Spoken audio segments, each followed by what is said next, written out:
OK, now, if you remember last week, it was the penultimate chat with Dave the Walker, a man who has been walking from Land's End to John O'Groats for no very good reason. And as it was Comic Relief Friday, we kind of instigated a challenge of sorts just to give things a little bit of dynamism as he approached the finishing line.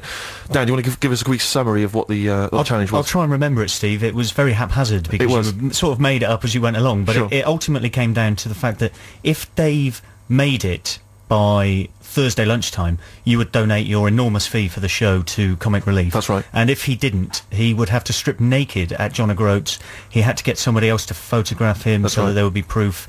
He then had to deal with the legal issues all by himself. You wouldn't get involved. You wouldn't bail him out or anything. So you certainly had a much better deal there because it's just a few quid to you and you don't care. But that was basically it. A Thursday lunchtime deadline. He had to be at John O'Groats. Well, unsurprisingly, I spoke to Dave Thursday lunchtime to find out where he was and how he was getting on, and here's my conversation with him. Hello. Hey, where are you? You'll never guess, Steve. Go on. You'll never guess. It's the end of the road. I'm just dropping down the hill. I can see the hotel. It's John O'Groats. What actually signifies John O'Groats? Well, there's a scattered community who look quite depressed and grey. Is that because you've arrived? Well, yeah, they're all startling. There's a tourist information place over there. There's a rather grotty hotel that looks like it's closed. There's a sign up there that says The Last House, museum and shop. There's a car park, and lots and lots of sea all around. And is there, as it were, literally a finishing line? Well, I hope so. Otherwise, it's all been pointless. Yeah. I'm still going. Maybe. Oh, here we go.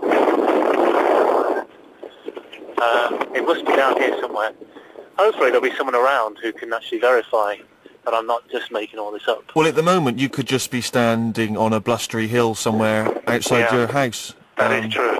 I mean, I've got no evidence, really, that this is happening. There's a shop over there. Where on earth? John O'Groats. End to enders. I could try and get into the tourist information place, but I want to find the line. Down to the harbour. You see, at Land's End, it's all very well laid out, but... Oh, really? You're disappointed with the Groats, guys? Yeah, it's not quite as shiny as Land's End. It's not as well stage managed, do you think? There's no funfair. Oh, well, there's a post. That must be it. But unfortunately, it's closed. What do you mean a post? How can a post be closed? Well, they have a signpost for, so many miles to Land's End or London. He's taken the signs down, so they're just a stump. They've obviously not put them up since they had to take them down during the war. Steve, I'm touching the stump now. It's 11:20, so I guess that means I've done it. Well, you see, it does. If you would have won the bet if you can confirm to me before midday that you are actually in John O'Groats. But as we speak, there's no evidence of that. You say you touched a post. So what? I'm fondling Claudia Schiffer, you know. All right, that happens to be true, but I mean, there's no evidence, Dave. Right. You're telling me there's no one around? Is it that desolate? Who on earth would want to come to John O'Groats? Well, the point is on a cold Thursday morning. It's been raining all day.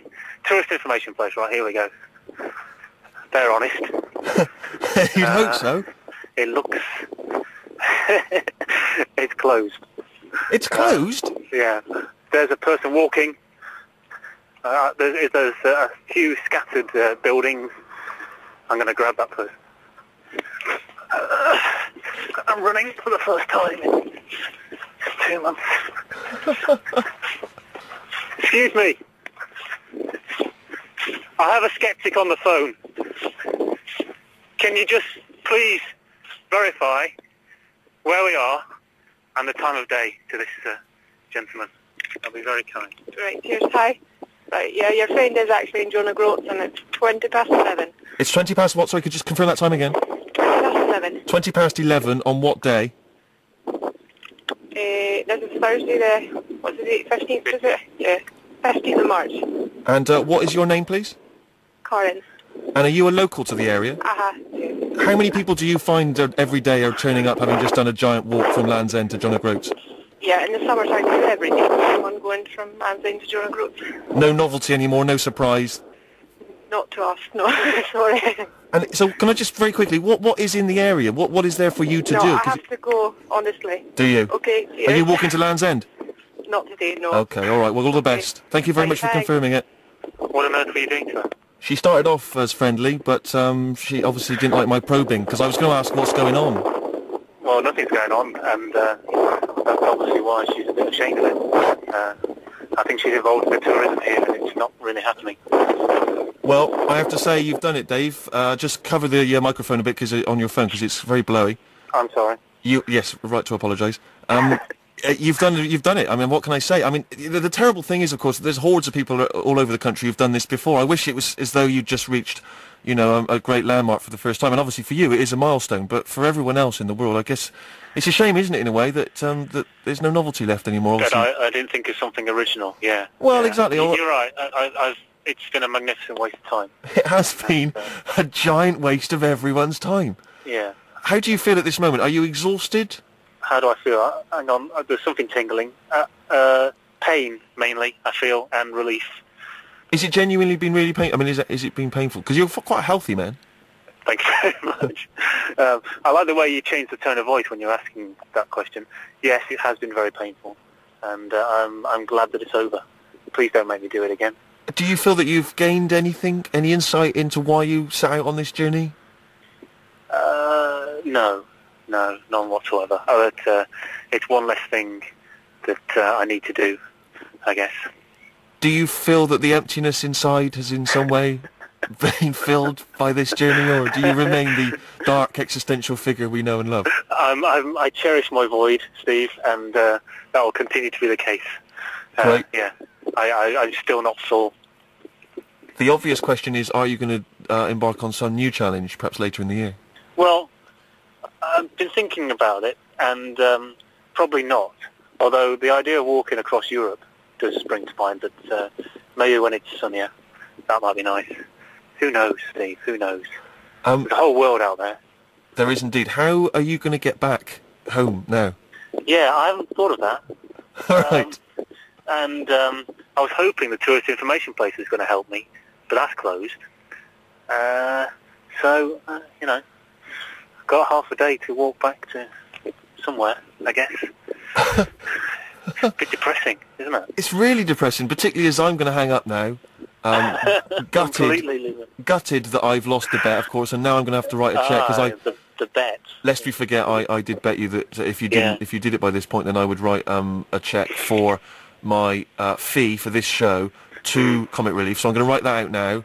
Yeah. £12.60 payable to Comic Relief. Okay. And no, I mean you've done well, and I'm gutted, obviously, because I'm not a generous man.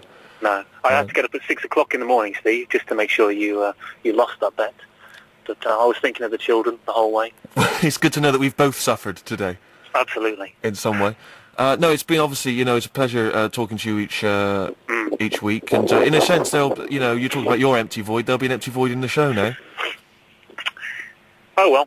Yeah. Well, life goes on. Good. Well, all the best getting back to home, and perhaps a lot of people are saying maybe you should have thought of that before you set out on this adventure, but well, a lot of people aren't me, Steve. Indeed. The clock was ticking. You've done it. I stopped the clock. It's masterful.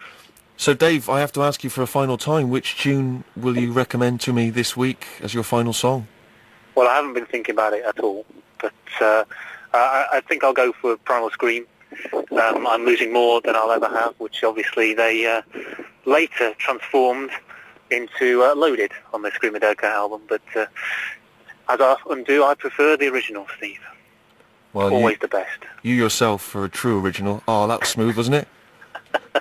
You'll miss that in the weeks to come. Yeah, I'll try not to listen in. Don't. It's not good.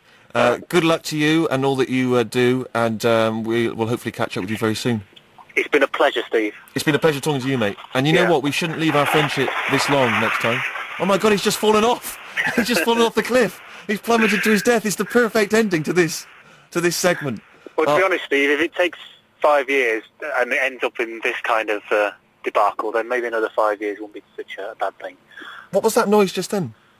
That was the last tourist car leaving the area. Right. You know, you should have been in that car, Dave. Otherwise, you're going to be there. No chance of a lift now. Yeah.